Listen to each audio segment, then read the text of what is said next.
En premier lieu, je pense que c'est important de dire que ça, c'est un service auquel on essaie d'avoir accès il y a très longtemps.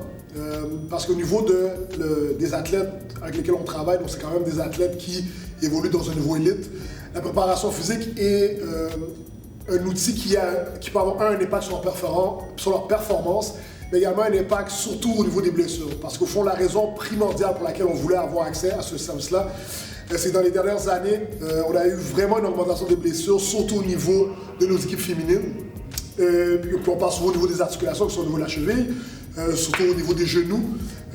Puis bien sûr, une des raisons qui cause les blessures, c'est une mauvaise préparation physique. Étant donné que nous, au niveau de notre emploi du temps, on a des entraîneurs qui viennent après l'école pour travailler au niveau des habiletés, que ce soit collectives et également individuelles. C'est pas nécessairement tous les entraîneurs qui ont les aptitudes pour faire une bonne préparation physique au niveau des athlètes. Ils font avec ce qu'ils savent et ce qu'ils connaissent. Mais le fait d'avoir un préparateur qui connaît spécifiquement les besoins de nos athlètes, non seulement au niveau par rapport à la différence garçons et filles, également au niveau de l'âge, c'était au fond les deux raisons primordiales pour lesquelles ce service-là était nécessaire pour nos athlètes. Donc, diminuer les blessures et bien sûr préparer les athlètes au volume d'efforts qui sont dans l'entraînement. Est-ce que tu as eu la sensation que ça avait aussi eu un impact au niveau du parcours académique des jeunes? Mais c'est sûr que lorsqu'on parle des athlètes, plus qu'on fait affaire à différentes ressources, c'est sûr que ça a un impact sur la motivation. Donc le fait de s'entraîner 3 fois par semaine, à chaque semaine, le fait d'amener une composante différente en dehors du gym, qui est la préparation physique, dans lequel donc c'est un intervenant qui est différent, le groupe de travail est différent, ça se fait dans un autre cadre, ça se fait dans un autre endroit, c'est sûr que ça apporte motivation. Et de là aussi, on sait qu'il y a des jeunes qui ont justement développé un intérêt pour la préparation physique, au-delà du fait qu'ils aiment toujours le basket, mais l'impact que ça a leur amène à avoir une meilleure compréhension de l'importance que ça a. Donc, ça les motivait plus.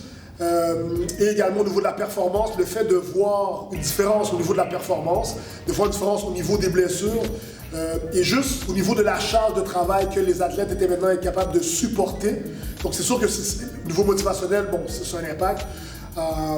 Et veux pas, le fait d'amener un service, ce service-là venait aussi avec un engagement et une obligation. Donc les jeunes se devaient de remplir leurs obligations au niveau académique pour pouvoir avoir accès à ce service qui était supplémentaire et complémentaire. Donc c'est sûr qu'au niveau académique, ça avait un impact sur la motivation scolaire de nos athlètes. La musculation, ça nous aide à devenir plus athlétique et ça nous aide à développer nos muscles. Je trouve que ça nous aide à rester plus flexibles et ça évite de grossir. Ça m'a apporté de la force musculaire. Puis, c'est ça. J'aime ça parce que je trouve que ça m'aide à accomplir mes objectifs. J'aime la musculation parce que ça fait différent du basket et ça m'aide à rester motivé à faire le basket. Que ça m'aide à développer, que ce soit des compétences physiques ou des exercices genre de mobilité, tout ça. Moi, j'ai personnellement beaucoup de difficultés en mathématiques. Et ici, il y a une personne toujours pour m'aider, pour que ce soit les maths ou même des fois les sciences. On a de l'aide technologique, on a des gens qui viennent nous aider. Et personnellement, je suis une personne qui procrastine beaucoup. Donc le fait qu'il y ait quelqu'un qui soit avec moi pour m'aider, ça m'aide. Ici, comment ça se déroule, c'est qu'on a tous chacun une place, puis on apporte tous nos cahiers qu'on avait besoin pour le soir. Puis on a accès à des ordi, puis à des dictionnaires et tout ça. Puis on a aussi des profs parfois qui viennent nous aider si on a de la difficulté dans une matière.